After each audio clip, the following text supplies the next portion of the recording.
For more from Brussels, let's cross live to our correspondent there covering the summit, Dave Keating. Dave, were France and Germany just reacting to the Biden-Putin summit when saying they wanted to restart talks with Russia, or do we know if there was another motivation?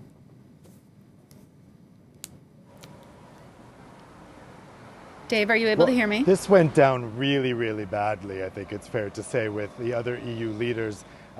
Basically, as leaders were coming in yesterday, they said they just didn't understand what Russia had done to warrant this kind of overture. And we heard that concern expressed specifically by Central and Eastern European leaders. And so last night when they discussed this, they really roundly rejected this idea of having a summit with Putin because they said, really, Russia just hasn't done anything to warrant that.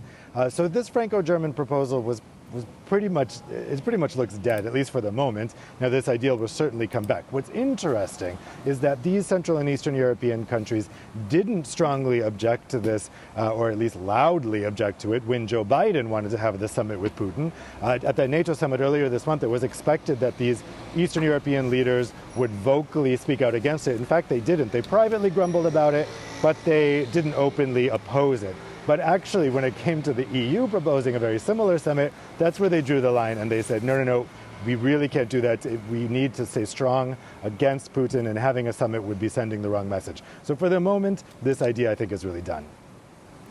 Another big story out of the summit, EU leaders attacked Hungary's Prime Minister, Viktor Orban, over a new law in his country that bans LGBTQ content in schools. So I have no audio feed, but I think you've asked me about Hungary.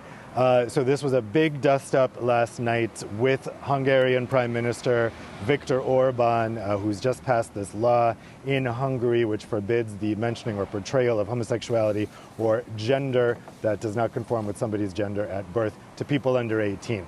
This was, by all accounts, an incredibly emotional and tense discussion last night with Orban, where almost all leaders really rounded on him. What was interesting to see is that Eastern European leaders, they did not sign statements earlier this week opposing the Hungarian law, but at the same time, they did not come to Orban's defense last night. The leaders of Slovenia and Poland did speak up on behalf of Orban, but not incredibly vociferously, I'm told, and the rest of the Eastern European leaders stayed silent. So it was really kind of everybody against Orban. And some of it got very extreme. Mark Rutte actually invited Hungary to leave the European Union if it doesn't want to comport with the values of the European Union. Luxembourg's Prime Minister Xavier Bettel spoke of his own personal experience. He is openly gay. So this was a really unprecedented discussion last night. Now it's up to the Commission to pursue the legal challenge that the EU member states had asked for earlier this week.